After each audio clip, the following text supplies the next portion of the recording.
देशी गाईला राज्यमातेचा दर्जा देण्यात आलाय। सरकारनं कॅबिनेटच्या बैठकीमध्ये हा मोठा निर्णय घेतलाय। याशिवाय गोशाळेतील गायींच्या चाऱ्यासाठी देखील अनुदान जाहीर करण्यात आलंय। विरोधकांनी मात्र या मुद्द्यावरून सरकारवर दुटप्पीपणाचा आरोप केलाय। सविस्तर पाहूयात।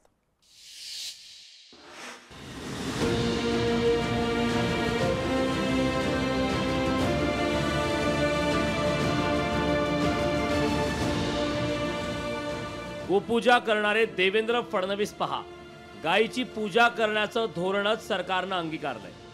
देशी गायीला राज्यमाता गोमातेचा दर्जा देण्यात आलाय। मंत्रिमंडळ बैठकीत गायीला राज्यमातेचा दर्जा देण्यात आलाय। गोवंश संवर्धनाच्या दृष्टीने अतिशय मोठा निर्णय घेतल्याचा दावा हा फडणवीसांनी केलाय।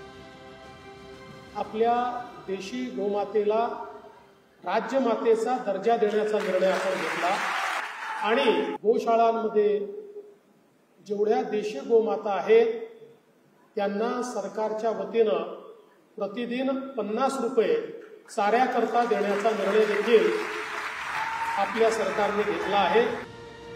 या निर्णयाने गोवंश कत्तल विरोधी कायदा आणखी मजबूत होणार आहे। शिवाय गोशाळांना प्रति गाय 50 रुपयाचं अनुदानही देण्यात येणार आहे। गौशालाओं के लिए जो गौ सेवा आयोग के साथ रजिस्टर्ड है उनको देसी गायों के लिए 30 रुपये प्रतिदिन के हिसाब से चारा अनुदान देने का बड़ा निर्णय आज महाराष्ट्र सरकार ने लिया है। इससे महाराष्ट्र के अंदर गोवंश की रक्षा के लिए, गोवंश के संवर्धन के लिए लोगों को बहुत सपोर्ट मिलेगा और गौशाला अच्छी तरीके से काम कर सकेंगी। देशी गाय राज्यमाता असेल तर राज्यपिता कोण, असा खोचक सवाल जितेंद्र आव्हाडांनी उपस्थित केला। चांगले गायला काय केलं, राज्यमाता राज्याचे पिता कोण आहेत तेवढं शोधायला पाहिजे। चांगले गायला काय केलं, राज्यमाता राज्याचे पिता कोण आहेत तेवढं शोधायला पाहिजे। दुष्काळात देशी गायींना चारा सरकारनं दिला नाही, पण निवडणुका डोळ्यासमोर ठेवून हा निर्णय घेतल्याचा आरोप आमदार रोहित पवारांनी केला।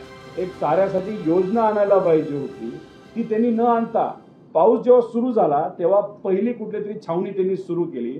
म्हणजे जेव्हा मदत पाहिजे तेव्हा तुम्ही देत नाही, आता इलेक्शन डोळ्यासमोर ठेवून तुम्ही विविध फक्त काहीतरी कॅबिनेटमध्ये आम्ही निर्णय घेतला हे दाखवण्यासाठी जे काय तुम्ही करतात याच्यावर लोकांचा विश्वास आता राहिलेला नाही।